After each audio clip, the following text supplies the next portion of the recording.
U.S. officials are investigating a leak of top-secret documents. They show Israel's plans to attack Iran. Listen to what the White House says about this.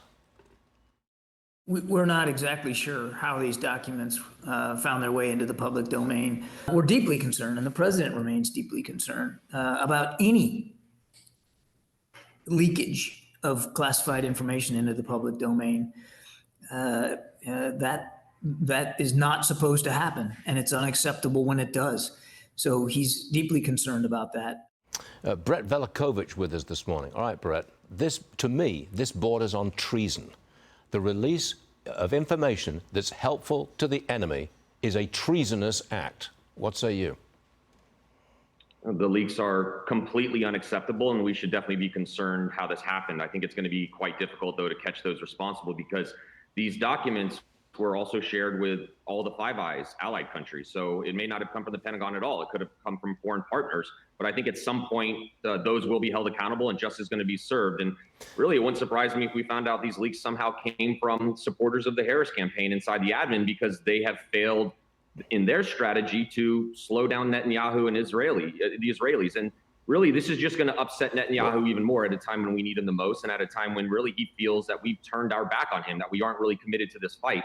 But I think the larger issue is, Stuart, that our focus seems to not be on what is really important in that region. We need to let Netanyahu do what is necessary to destroy Hamas once and for all. This, in the end, it keeps Americans safer. And we got to remember, we still have hostages in captivity. We've got American hostages. Their families are affected. You know, the Israeli community, they've been extremely resilient and heroic during these very difficult times. But what really upsets me, I think, the most is this administration's Israel policy looks like our entire goal is to try and stop Israel, Netanyahu, from going on the offense. When we do that, we appease the enemy. We're helping the enemy. Israel is not the enemy, but right now, they are doing the job that we should be doing. And frankly, for once, it gives us an out, because we get to say the Israelis are doing it and not us. But we need to spend our intelligence resources and our efforts on being a force multiplier for them. Spend our intelligence resources on enabling Israel. We want to stop this war? Great.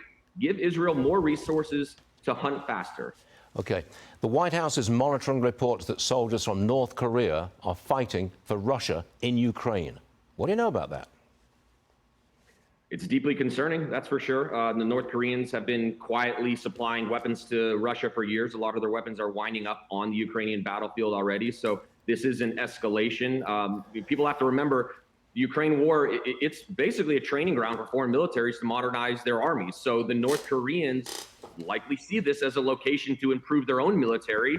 And in the long run, this is really bad for South Korea, because it creates these more battle-hardened troops. Not to mention, you've got all this new age technology that's being developed there in Ukraine as well that they're going to get access to. And I've already seen a couple videos from the field of North Korean flags flying within Ukrainian territory. Now, some U.S. government officials, I will say, are still skeptical of this, but if it's true and the North Koreans have entered the fight, this is a major escalation. It's really going to be interesting to see how South Korea responds. Do they step up support for Ukraine financially or with their intelligence resources?